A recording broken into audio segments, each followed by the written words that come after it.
Mümtaz bendeler, musafir miskin bendelerin ufaklarına, böyleki büyük evliyalarımız, İmam Şeyh, Damla, Ahullar, Seyyid Alaeddin Pirimiz, Kahraman Mahmud, evvela könlümüze kuda salıp böyle etiklep geldik. Kulbarak Ahun bu ufaklarına, Kulbarak Ahun bu ufaklarına.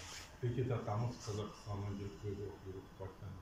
Gerçi yeryüzünü ötken kavm kardeşlerimize bu gelip oturan bir de ziyaret istep gelip oturan mehmanlarımızdan ötçeler 7'den 70 tonlu ötçeler her birine tenha ata tamam, ana tamam, kuda tamamlarına bakşıda kıldık. Şu döpelepken kabristanımızda yatan azizallanan ruh baklarına tenha baktık. Allahümme ehfirli vel validiye vel cemil müminine müminat, müslimine müslimat, عليك قائمين والأموات ربنا آتنا في الدنيا حسنة وفي الآخرة حسنة وقنا عذاب النار برحمتك آمين يا أرحم الراحمين يا رب العالمين Rabbim Alamin Allah Teala kudaya şu yeryüzünde kesinlikle defet ki asayistlik başlarına her birimizin hanadanımıza şu göğen mihmanlarımızdan hanadanına ağız biletirik fercentlerine bak saadet uzak umur sıhhat selametlik nasip et ki kesinliklerini Allah defetip yani köp iller şöylere gelip ziyaret kılıp ziyaretlerini onunda koyup ziyaretten ettiğin sevaplarını ötterlere bakış kıldık. Ruh fakirler şad olup ötterlerini şad olup Allah'ın rahmeti mağfiret. Duralım. Postunam tikeyken. Postum. Kaçan ötsem, oğul kızım yok, ailem yok. Alayık şu yere beni postumhanama, ustahanama defin gün dettiler. Ustahana içi. Üzerine kabul bulur. Büyük insan Moğol zamanında toğuldular. Memleketini azatlık için her tapılan pulunu memleket razı için sarf kıldılar. Küres çüp yengilmedi. Vakıda yine içidayet alman. Şu insanın hürmeti için Xiva hanları babanı halay koydu mu diye koydu. Ayağım Ankara'ya mı? Ayak tamamında nüfuzlu 3 medrese magistratura dediğimiz. Magistratura 3 medrese tüketken Xiva hanları babanın ayak tamanında kulluk kılıp kenter yatıptı.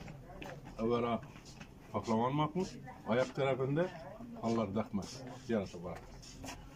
Şimdi memleketke menfaati tekken insanlar babanın mazarını, etrafı büyük insanlarını ziyaret etmez. Bunlar memleketke menfaati tekken büyük ulama allamalar.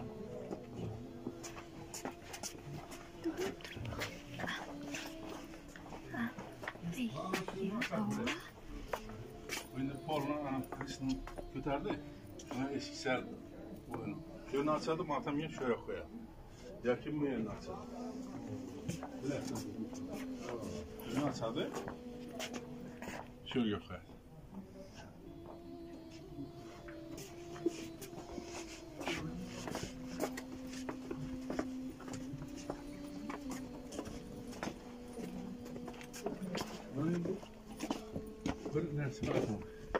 Kuyaş meyaktan çıktı ana kuyaş.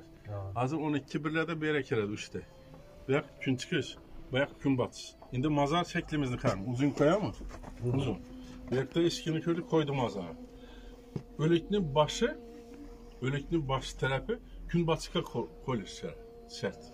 Yüzü kıblağa vuruladı. Sebep öleknin günü battı diye. Bunun için bunlar ondan uzun şekilde demektir. Bunlar.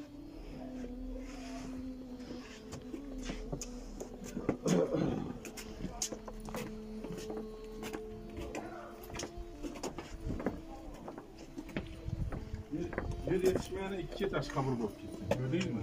Bir etaj 2 taş. Belki 7 etajdan körsetemez vaktinde. Çok etaj. Öyle değil mi?